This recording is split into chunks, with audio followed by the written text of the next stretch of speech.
Hey guys, this is Dana, and this is episode number 62 of the Ask a Question show, the show in which you ask a question about any type of narcissistic or otherwise abusive or toxic relationship or situation, and I, along with the rest of the community here, will do our very best to help answer it. Our goal is to give you the feedback and the support that you need so that you can move forward in getting all of the clarity, closure, and healing possible.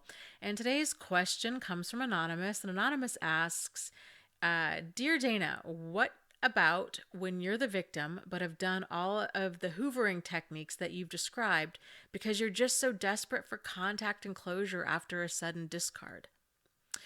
So, okay, yes, very common. This does not, just because and I'll link to that video on hoovering above here, but just because you're hoovering them, right? Like you're kind of you're scrambling for any excuse possible in order to contact them is really common, especially after a sudden discard. This does not make you a narcissist.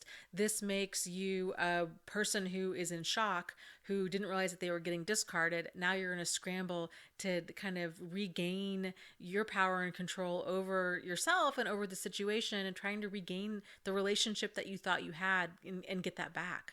So lots of victims do this. I think that's probably also one of one of the handful of reasons narcissists tend to do the sudden discard, because it makes them feel really important. So it's that whole scramble that the victim gets thrown into, where they're now calling and texting and please just answer your phone, just talk to me, just let me know, what did I do wrong, and I want you back. And it's just kind of this frantic panic that victims find themselves in, especially if you didn't see the ending coming, if they just up and leave. So, you know, it's normal behavior. Really, the best way to, I think, move forward after this sudden discard, because you have to realize too that that's really not cool for somebody just to up and drop you. It's just, mature, healthy people don't do stuff like that. Like, that's just really, really hurtful and very inconsiderate. And definitely that alone, like, forget everything else that probably went on in the relationship, but just that alone is a reason to not go back to somebody, because they're not treating you with value or compassion or dignity or respect. And if we're ever finding ourselves in a relationship or a friendship with somebody where we have to sacrifice our dignity and respect and our self worth to go back to them, then that's a big red flag that there's a big problem there.